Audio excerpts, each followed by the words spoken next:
Do you guys think that Israel Adesanya is different these days? Like, do you guys think that he is different?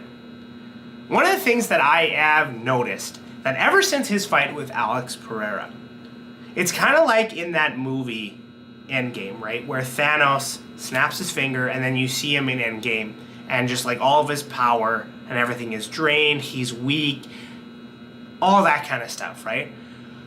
I feel like with Israel Adesanya, right here, right now, today, like all of his raison d'etre, his reason for being, his, what do you call it? Like his enemy, his antithesis, his whatever.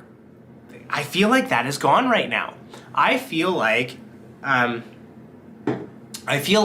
he is no longer his old self. And the reason I think he's not his old self is because he had that glorious victory over Alex Pereira. Like the guy who had beaten him and beaten him and beaten him. And like the fire that kept burning within him to be so great was Alex Pereira. And then after that defeat, it's like he's a different guy. And look, like I don't think that Israel Adesanya is bad, right? Like he put on I still think he put on a lackluster performance against Sean Strickland. Like he did not look like himself. In the fight against Dricus du Plessis, he looked good, all right? But he got caught in a submission. And then it got me thinking just about some of his other performances where he was up against arguably better grapplers, people with better submissions, these type of things, and yet he never got taken down or not, you know, the takedowns didn't have impact, right? And then you go ahead and you see how he is right now when he gets taken down by Dricus. Like there's not as much takedown defense. He's not putting up as much of a fight to scramble and get back up to his feet. Now, is it that Dricus is that good? That could be the case, right? Like let's not take anything away from Dricus. He's phenomenal, right? And I think he beats Sean Strickland in the rematch. I think he loses to Chimaev, but you know, I think other than Chimaev, almost everybody else in the division is going to have problems dealing with Dricus. That being said, what I think is that Israel Adesanya is not the same guy he once was. Like, he's different. He moves differently.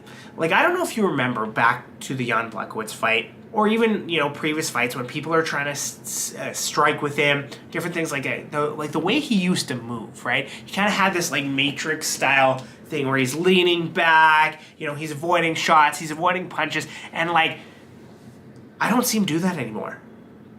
Right, ever since his fight with Jan Blachowicz, where like he was doing that and then he got taken down, I don't really think I've seen that guy come back. Right, the kind of matrix, you know, avoiding the kick, leaning back, all these kind of things, right? And that part doesn't have to do with Alex Pereira, right? I think that part is, you know, he's getting older, right? At the end of the day, you do that to your spine enough times. You go through injuries, surgeries, rehab, recoveries, all these kind of things. You just can't move the way you once did. Like, that's the reality. You know, you're not as flexible as you once were. So I think that is part of it, right? And I think the other part of it is, you know, Israel Adesanya does not have his, you know, I think he realizes, and he said it in an interview, right? He realizes, like, his best years are behind him in terms of fighting. His best performances are probably behind him in terms of fighting. And, you know, really and truly, what he's doing right now is looking for paychecks, right?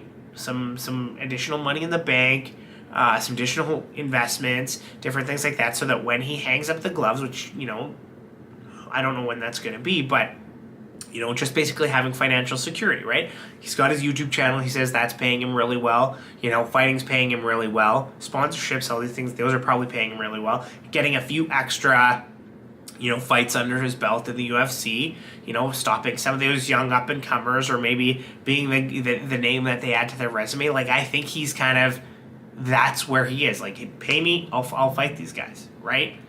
Now, the question is, how does he do against Nasruddin Imavov this weekend in Saudi Arabia? I mean, again, I do think that he has a great style to match Imavov. Like, Imavov isn't a super heavy grappler. I think it's going to be a striking battle. I definitely think the power edge probably goes to Imavov, but, like, Izzy's the only guy who's finished Alex Pereira, right? Izzy is the only guy to have finished Alex Pereira, so let's not discount Izzy's power, right? So I do think this is going to be a stand-up battle. I think the question is, how hungry is Izzy, right? Like how and only he can answer this. Like, how much effort is he putting in compared to Imavov? Because that guy is coming, right? Like, that guy is eat, sleeping, and breathing fighting right now, right? Look at this guy. There he is, right there. Right there. Right there. Right? Like, one of his best performances. So it's like, is Israel Adesanya the guy who he once was? I don't know the answer to that question, right? But I just have this feeling like, he seems so much more chill, so much more relaxed, way less intense, just way more like kind of casual about, and let's be honest, right? Like he did get passionate and emotional with Dricus, and he fought well, right? He had a really good fight. I think he was winning right up until he wasn't.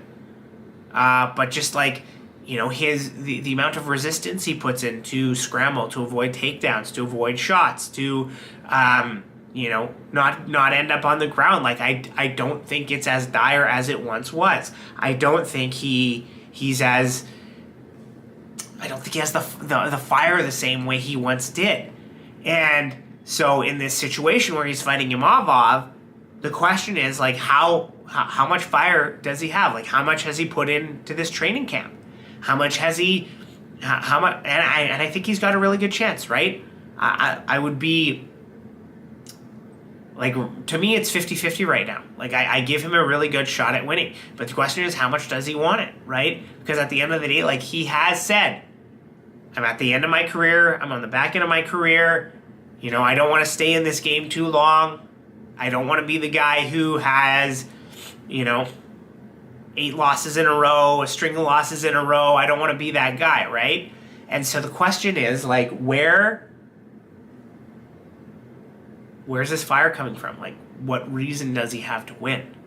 What's his why? You know what I mean? Because, like, it was pretty clear. He wanted to be the best. He wanted to be champion. He wanted to kind of catch Anderson Silva's record. He wanted to defeat Alex Pereira. He's basically done most of that, or gotten pretty darn close. Arguably the second best middleweight in UFC history. At one point, he had, quote unquote, cleared the division.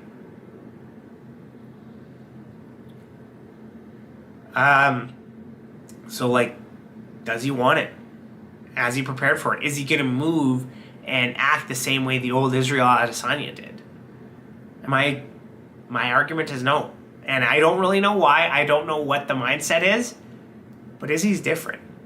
He's different now than he once was. And I think it's shown a couple times in his last fights. It showed against Strickland for sure. It showed a little bit in the fight against Dricus. We'll see what happens this weekend. I'm still rooting for Izzy. But I think Imavov is going to take this one. Let me know what you guys think in the comments. See you next time.